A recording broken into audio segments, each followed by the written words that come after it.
السلام علیکم ورحمۃ اللہ وبرکاتہ۔ الحمد للہ وکفا وسلام علی عبادہ الذین اصطفیٰ، خصوصاً علی سید الرسل وخاتم الانبیاء وعلی آلہ واصحابہ الاتقیاء، اما بعد فاعوذ باللہ من الشیطان الرجیم، بسم اللہ الرحمن الرحیم۔ والذین آمنوا وعملوا الصالحات لنکفرن عنہم سیئاتہم ولنجزینہم احسن الذی کانوا یعملون۔ وقال تعالی ووہبنا لہ اسحاق ویعقوب وجعلنا فی ذریتہ النبوۃ والکتاب وآتیناہ اجرہ فی الدنیا وَإِنَّهُ فِي الْآخِرَةِ لَمِنَ الصَّالِحِينَ۔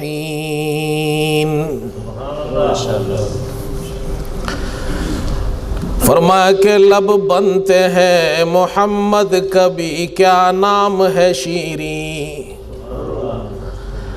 لب بنتے ہیں محمد کبھی کیا نام ہے شیریں، یہ میم تو مصری کی ڈلی گھول رہا ہے، اور آیا ہے جو ہونٹوں پہ میرے نام محمد صلی اللہ علیہ وسلم، آیا ہے جو ہونٹوں پہ میرے نام محمد، کتنا دل بے چین کو آرام ملا ہے۔ درود شریف پڑھ لیں۔ انتہائی قابل احترام علماء اکرام،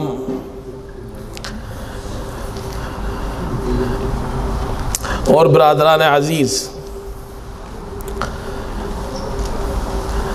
میں سب سے پہلے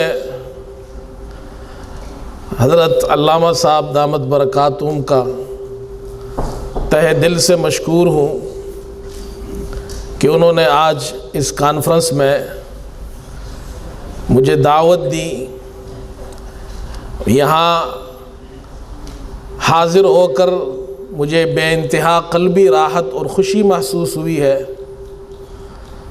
اور مجھے انہوں نے آپ کے سامنے کچھ کہنے کا موقع دیا، یہ ان کی ذرہ نوازی ہے۔ اللہ تعالیٰ ان کا سایہ ہم پر تا دیر قائم رکھے، اور اس کانفرنس کو اللہ تعالیٰ اس کے جو بہترین نتائج ہیں وہ پورے ملک پر اور پورے عالم پر اللہ پاک اس کے نتائج کو پہلا دے اور کامیاب کانفرنس بنا دے۔ قرآن کریم کی دو آیتیں میں نے آپ کے سامنے پڑھی ہیں، سورہ عنکبوت کی، اور مختصراً ان دو آیات سے متعلق دو باتیں ہی آپ سے عرض کرنی ہے۔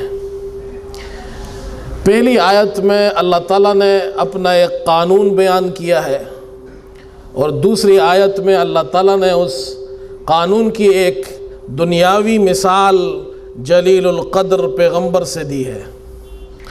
اللہ تعالیٰ نے اپنا قانون یہ بیان کیا کہ اللہ کے بندے دو کام کرے تو اللہ ان پر دو انعامات ان پر برسا دیتے ہیں، دو انعامات انہیں عطا فرما دیتے ہیں۔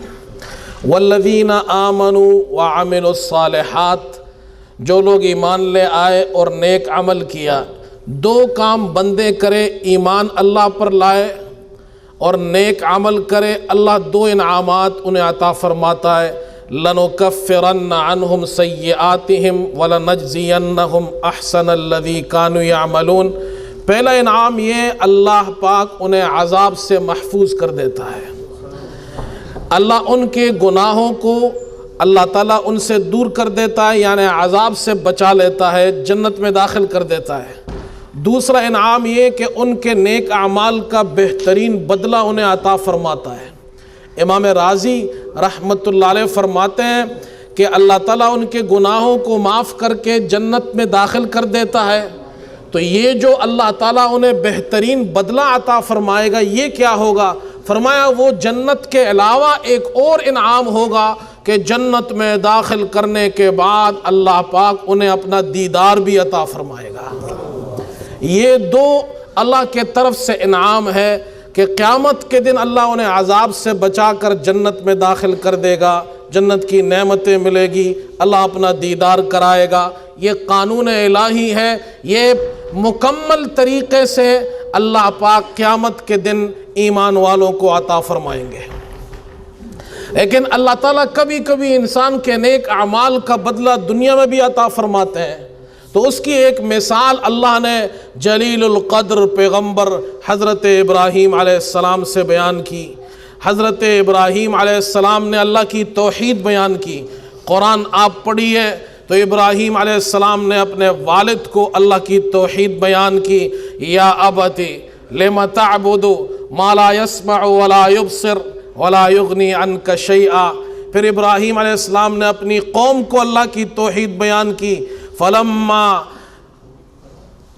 وقت نہیں ہے ورنہ میں آپ کو ذرا طرز میں سناؤں، مولانا نے تو وقت اتنا کم دے دیا ہے، اس میں تو پھر سپارہ ہی سنانا پڑتا ہے۔ منٹ ہے۔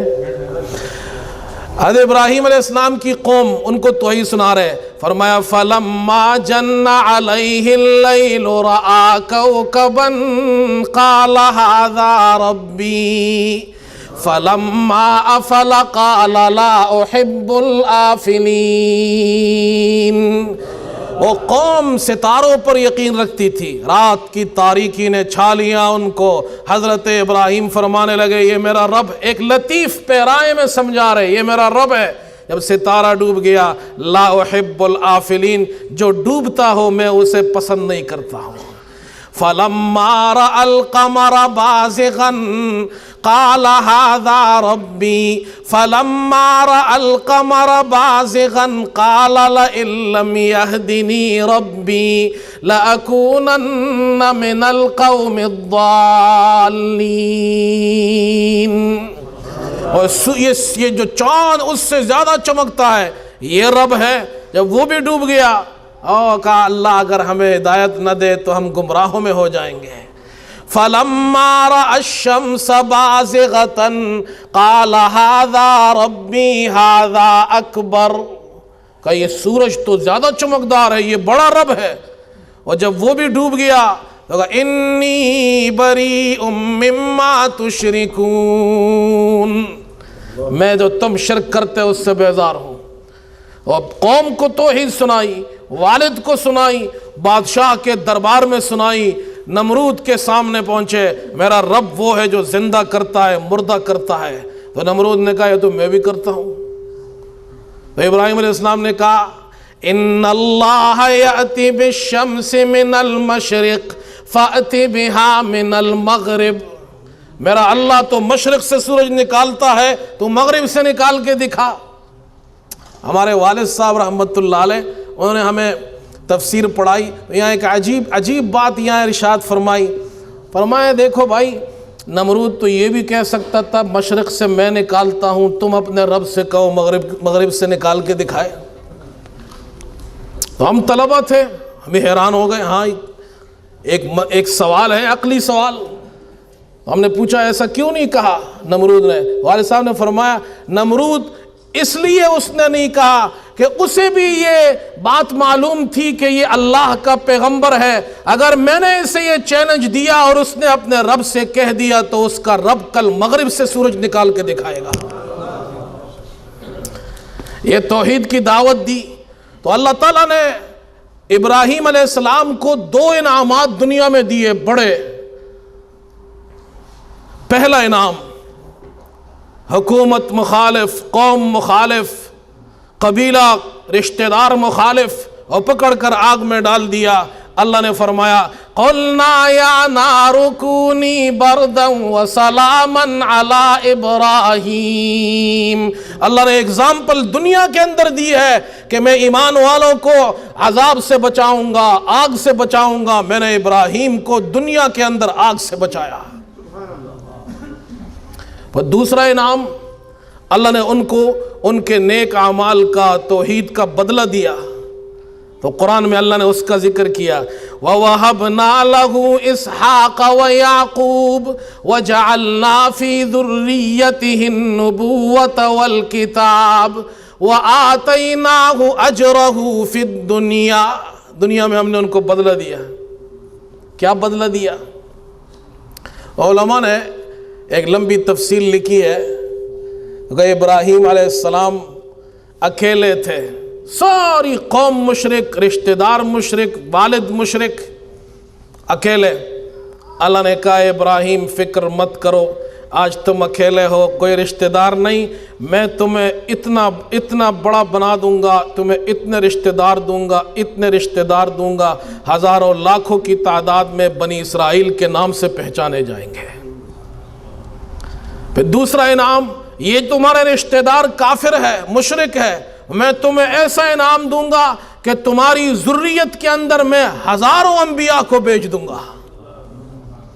تیسرا انعام، ابراہیم علیہ السلام کے پاس مال نہیں تھا، اللہ نے اتنا مال دیا، مفسرین نے لکھا ہے ابراہیم علیہ السلام کے پاس اتنے جانور ہو گئے، اتنے جانور کہ ان جانوروں کی رکھوالی کے لیے 12,000 کتے انہوں نے وہاں پالے ہوئے تھے، 12,000 کتے جانوروں کی رکھوالی کے لیے۔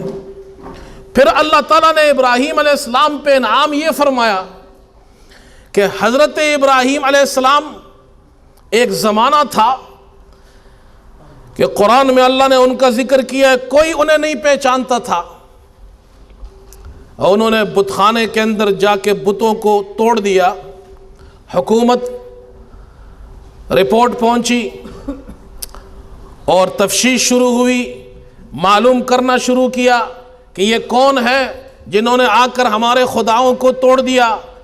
تو قرآن میں اللہ نے اس قصے کا ذکر کیا، سمعنا فتن یذکرہم یقال لہ ابراہیم،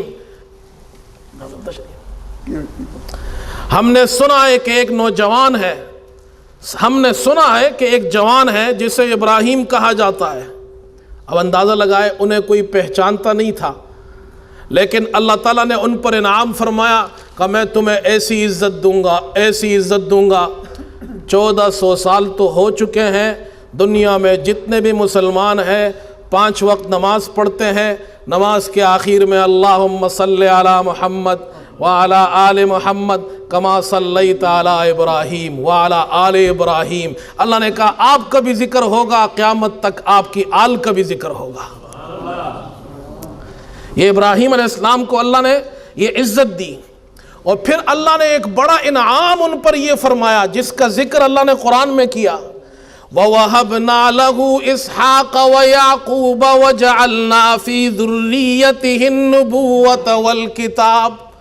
ابراہیم علیہ السلام کے 2 بیٹے حضرت اسحاق اور حضرت اسماعیل کا قیامت تک جتنے پیغمبر اللہ نے بھیجنے تھے اس وقت سے لے کر محمد الرسول اللہ صلی اللہ علیہ وسلم تک جتنے انبیاء اور رسل آئیں گے وہ صرف اور صرف حضرت ابراہیم علیہ السلام کی ذریت میں سے آئیں گے۔ چنانچہ اسحاق علیہ السلام کے بیٹے حضرت یعقوب علیہ السلام، جو اسرائیل ان کا لقب تھا، ان کی اولاد کو بنو اسرائیل کہا جاتا ہے۔ اللہ نے ہزاروں انبیاء بھیجے، حضرت عیسیٰ علیہ السلام تک جو بنو اسرائیل کے آخری پیغمبر ہے، اور بنو اسماعیل میں سے اللہ نے محمد الرسول اللہ صلی اللہ علیہ وسلم کو بھیجا، جو ایک ہی بنی اسماعیل میں سے آئے ہیں۔ فرق یہ ہے بنی اسرائیل میں جتنے انبیاء آئے، رسل آئے، وہ اپنی قوم کے لیے بھیجے گئے تھے، وہ قومی پیغمبر اور رسول اور نبی تھے۔ بنو اسماعیل میں سے ایک آئے لیکن وہ عالمی پیغمبر تھے، اور وہ ایک آئے جو عالمی پیغمبر، آپ سے پہلے کوئی عالمی پیغمبر نہیں آیا، آپ عالمی پیغمبر پہلے بھی ہے اور عالمی پیغمبر آخری بھی ہے۔ نہ آپ سے پہلے کوئی عالمی پیغمبر آیا اور نہ آپ کے بعد، اب آپ کے بعد نہ کوئی نبی آئے گا نہ کوئی رسول آئے گا۔ میں ایک بات عرض کر دوں، حضرت علامہ صاحب تشریف فرما ہے، ان کی شفقت محبت ہے، ہم نے تو جو کچھ سیکھا ان اکابرین سے سیکھا، ان بزرگوں سے سیکھا، ان کے سامنے تو اپنا پرانا یاد کیا ہوا سبق دہرا رہے ہیں، ان کی شفقت ہے، محبت ہے، یہ باتیں تو حضرت سے ہم سیکھتے ہیں۔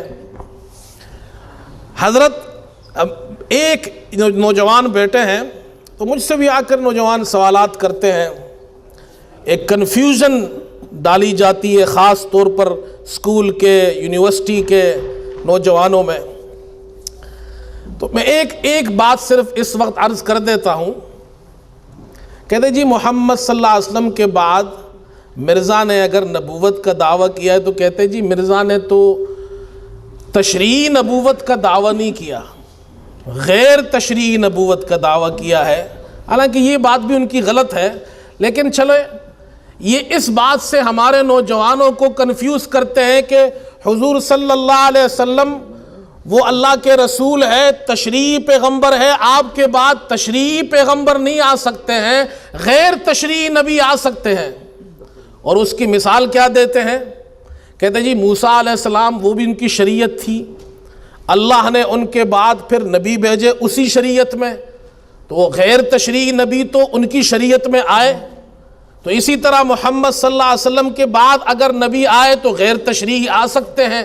تو ہمارے نوجوانوں کے ذہن میں اس طرح کی باتیں ڈال کر ان کو گمراہ کرنے کی کوشش کی جاتی ہے۔ تو میں ہمارے بزرگوں کا صدقہ ہے، میں اپنے یہاں نوجوانوں سے یہ کہتا ہوں کہ دیکھو حضور صلی اللہ علیہ وسلم سے پہلے اللہ نے دو شریعتیں، جو بڑی شریعتیں تھیں وہ دو ہے حضور صلی اللہ علیہ وسلم سے بالکل پہلے۔ ایک عیسیٰ علیہ السلام کی شریعت ہے، ان سے پہلے موسیٰ علیہ السلام کی شریعت ہے۔ موسیٰ علیہ السلام شریعت موسوی کے پیغمبر ہے، تو موسیٰ علیہ السلام کے بعد عیسیٰ علیہ السلام تک غیر تشریعی نبی آئے، اور موسیٰ علیہ السلام کو بھی معلوم تھا کہ بھی نبوت ختم نہیں ہوئی، اسی لیے قرآن میں اللہ نے ان کی دعا کا ذکر کیا ہے۔ انہوں نے اللہ سے جو دعا مانگی، ان دعاؤں میں سے ایک دعا یہ مانگی کہ حضرت ہارون جو میرے اپنے کنبے کے ہیں، میرے اپنے خاندان کے ہیں، میرے بھائی ہیں، ان کو میرا وزیر بنا دیجئے، وَأَشْرِكْهُ فِي أَمْرِي، میرے اس کام میں یعنی نبوت میں ان کو میرے ساتھ شریک بھی کر دیجئے، ان کو بھی نبی بنا دیجئے۔ تو اللہ نے ان کو نبی بنا دیا۔ اس وقت تک نبوت جائز تھی، غیر تشریعی نبی آ سکتے ہیں۔ آپ بات سمجھ رہے ہیں؟ ان کے بعد اللہ نے اور بھی انبیاء بھیجے۔ امام رازی رحمۃ اللہ علیہ فرماتے ہیں کہ یہ جو بنی اسرائیل کا زمانہ ہے 4000 سال کا زمانہ ہے، لیکن حضرت عیسیٰ علیہ السلام جب تشریف لائے، حضرت عیسیٰ علیہ السلام بنی اسرائیل کے آخری پیغمبر ہے، آخری پیغمبر ہے، ان کی شریعت بنی اسرائیل کی آخری شریعت ہے، شریعت عیسوی۔ پھر بنی اسرائیل میں اللہ نے اور کوئی نبی نہیں بھیجا، اسی لیے عیسیٰ علیہ السلام نے اللہ سے کوئی دعا نہیں کی کہ اللہ میرے ساتھ کسی کو اس کام میں شریک کر دے۔ تو یہ دو مثالیں پہلے موجود ہیں۔ تو اللہ پاک نے عیسیٰ علیہ السلام کے بعد غیر تشریعی نبی نہیں بھیجا، پہلے سے بتا دیا کہ جس طرح بنی اسرائیل کے آخری نبی کے بعد غیر تشریعی نبی نہیں آ سکتا، تو اسی طرح محمد الرسول اللہ صلی اللہ علیہ وسلم جو پوری دنیا کے لیے نبی بنا کر اور رسول بنا کر بھیجے گئے ہیں، ان کے بعد بھی غیر تشریعی نبی نہیں آ سکتا ہے۔ حضرت ابراہیم علیہ السلام کے دو اولاد ہیں، اسحاق اور اسماعیل۔ حضرت اسحاق اور ان کے بیٹے یعقوب سے آگے اللہ نے ہزاروں انبیاء بھیجے۔ حضرت اسماعیل علیہ السلام سے ایک تو یہ سوال کیا جاتا ہے کہ حضرت اسماعیل علیہ السلام ان کی نسل میں ایک پیغمبر کیوں آئے اور وہاں اتنے سارے کیوں آئے؟ تو اس کا جواب یہ دیا جاتا ہے، اللہ تعالیٰ نے زمانے کو دو حصوں پہ تقسیم کر دیا۔ ایک حصہ بنی اسرائیل کا زمانہ ہے، اس زمانے میں 4000 سال میں ہزاروں انبیاء اللہ نے بھیجے۔ دوسرا زمانہ محمد صلی اللہ علیہ وسلم کا ہے، اللہ نے فرمایا سمجھایا انسانوں کو، وہاں زمانہ بنی اسرائیل کا، اس میں ہزاروں انبیاء، یہاں اس زمانے میں محمد صلی اللہ علیہ وسلم، ہم نے محمد صلی اللہ علیہ وسلم کے بعد سارا زمانہ محمد صلی اللہ علیہ وسلم کی نبوت کو دے دیا، اب قیامت تک کوئی نبی نہیں آ سکتا ہے۔ تو اس لیے میرے دوستو یہ ہمارا عقیدہ ہے، اس عقیدے پر ہم اپنے آپ کو مسلمان کہتے ہیں، اس عقیدے کے مطابق جو ہے وہ مسلمان ہے کہ جو حضور پاک علیہ السلام کو نبی بھی مانتا ہو، رسول بھی مانتا ہو اور آخری نبی مانتا ہو۔ اب آپ بتائیے عیسیٰ علیہ السلام کے بعد کوئی نبی نہیں آیا ان کی شریعت میں، شریعت عیسوی میں عیسیٰ علیہ السلام کے بعد محمد صلی اللہ علیہ وسلم تک کوئی نبی نہیں، عیسائی نہیں مانتے ہیں۔ ان کے مذہب میں بھی تو یہی ہے نا کہ عیسیٰ علیہ السلام آخری نبی ہے۔ یہ بات ذرا آپ کو سمجھ میں آ رہی ہے نہیں آ رہی ہے؟ عیسیٰ علیہ السلام کے ماننے والے بھی تو ان کو آخری نبی مانتے ہیں، چاہے ان کا عقیدہ کچھ بھی ہو، اس کے بعد کسی کو نبی نہیں مانتے ہیں۔ شریعت عیسوی میں عیسیٰ علیہ السلام کے بعد کوئی نبی نہیں، شریعت محمدی میں محمد صلی اللہ علیہ وسلم کے بعد کوئی نبی نہیں ہے۔ اللہ تعالی ہم سب کو عمل کی توفیق عطا فرمائے، اللہ تعالی ہمارے اس ملنے جلنے کو بیٹھنے کو قبول فرمائے۔ وآخر دعوانا الحمدللہ رب العالمین۔